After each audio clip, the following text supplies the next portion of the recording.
നമസ്കാരം, എൻ്റെ പേര് പാർത്ഥ ഉമേഷ്. ഞാൻ കുറുമാത്തൂർ ഹൈസ്കൂളിലെ 8ാം ക്ലാസ്സിലാണ് പഠിക്കുന്നത്. ഞാൻ കൂനം ഗ്രാമീണ വായനശാലയിലെ ഒരു അംഗമാണ്. ഞാനിന്ന് പരിചയപ്പെടുത്താൻ പോകുന്ന പുസ്തകം കുമാരു 26 മണിക്കൂർ എന്ന ഡോക്ടർ എം.എ. സിദ്ദിഖ് എഴുതിയ ഒരു പുസ്തകമാണ്.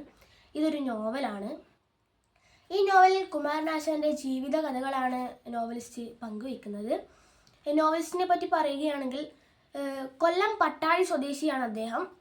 കേരള സർവകലാശാലയുടെ മലയാള വിഭാഗത്തിലെ പ്രൊഫസറും സർവകലാശാലയുടെ ശ്രീനാരായണ ഗുരു അന്തർദേശീയ പഠന കേന്ദ്രത്തിൻ്റെ ഡയറക്ടറും എന്നീ ചുമതലകൾ അദ്ദേഹം വഹിച്ചിട്ടുണ്ട്.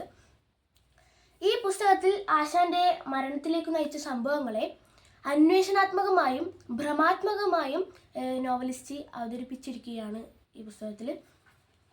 1924 ജനുവരി 14 കുമാരനാശാൻ നമ്മെ വിട്ടുപോയത്. അദ്ദേഹത്തിൻ്റെ മരണം സംഭവിച്ചിട്ട് 100 വർഷങ്ങൾ പിന്നിട്ടിരിക്കുന്ന ഈ സന്ദർഭത്തിൽ അദ്ദേഹത്തിൻ്റെ മരണം ഒരു കൊലപാതകമായിരുന്നു എന്നുള്ള വാദങ്ങൾ ഈ കഴിഞ്ഞ കാലത്ത് പ്രചരിച്ചുകൊണ്ടിരുന്നു. ഇത് അടിസ്ഥാനമാക്കിയായിരിക്കാം ഡോക്ടർ എം.എ. സിദ്ദിഖ് ഈ ഒരു പുസ്തകം രചിച്ചിട്ടുണ്ടാവുക. പലനാട്ടിൽ റെഡിമർ ബോട്ടപകടം നടക്കുമ്പോൾ 3 ആൾ പൊക്കം മാത്രമുള്ള വെള്ളത്തിൽ എങ്ങനെ കുമാരനാശാൻ മരിച്ചു എന്നുള്ള ദുരൂഹതകൾ ഈ പുസ്തകത്തിൽ പങ്കുവയ്ക്കുന്നുണ്ട്. ഇതിൻ്റെ അടിസ്ഥാനത്തിൽ സൗമികി എന്നൊരു കൊലയാളി, സൗമികി എന്ന കൊലയാളിയെ ഡോക്ടർ എം.എ. സിദ്ദിഖ് സൃഷ്ടിച്ചതാണ്. ഈ സൗമികി എന്ന സാങ്കല്പിക കൊലയാളി കുമാരനാശാനെ പിന്തുടരുകയും കുമാരനാശാനെ കൊല്ലാൻ തീരുമാനിക്കുകയും ചെയ്തിരുന്നു എന്ന് ഈ പുസ്തകത്തിൽ പറയുന്നുണ്ട്. പക്ഷേ സൗമികയ്ക്ക് കുമാരനാശാനെ കൊല്ലാൻ സാധിക്കുന്നില്ല. പക്ഷേ ഈ 26 മണിക്കൂറുകൾക്ക് ശേഷമാണ് പലനാട്ടിൽ നിന്ന് കുമാരനാശാൻ്റെ മൃതശരീരം കണ്ടെത്തിയത്. ആ ദൗത്യത്തിൽ ഈ സൗമികി ഉണ്ടായിരുന്നു എന്ന് ഈ പുസ്തകത്തിൽ പറയുന്നുണ്ട്.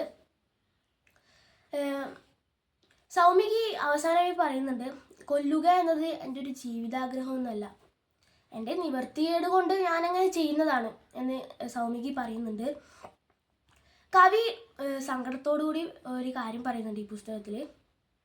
മഹാരാജാവിനെ പോലെ ജീവിക്കേണ്ടിരുന്ന ഒരു ജീവിതമാണല്ലോ കട്ടച്ചെളിയിൽ വീണു മരിച്ചത് എന്നൊരു സങ്കടം കവി ബോധ്യപ്പെടുത്തുന്നുണ്ട്. ആശാന്റെ ജീവിതം സത്യത്തിൻ്റെ പോക്കുവരവല്ല, കള്ളത്തിൻ്റെ പറ്റുബുക്കുകളുമല്ല. ഈ പുസ്തകം നല്ലൊരു പുസ്തകമായിട്ടാണ് എനിക്ക് തോന്നിയത്. ഈ പുസ്തകം ചരിത്രത്തെ ഭാവനയോടുകൂടി സങ്കല്പിച്ച് നോവലിസ്റ്റ് എഴുതിയിരിക്കുകയാണ് ഈ പുസ്തകത്തിൽ.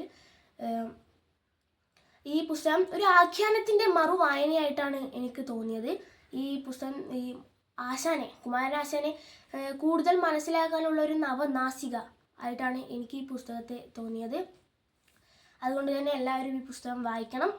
ഈ അവസരത്തിൽ ഈ പുസ്തകം പരിചയപ്പെടുത്താൻ കഴിഞ്ഞതിൽ എനിക്ക് വളരെയധികം സന്തോഷമുണ്ട്. നന്ദി, നമസ്കാരം.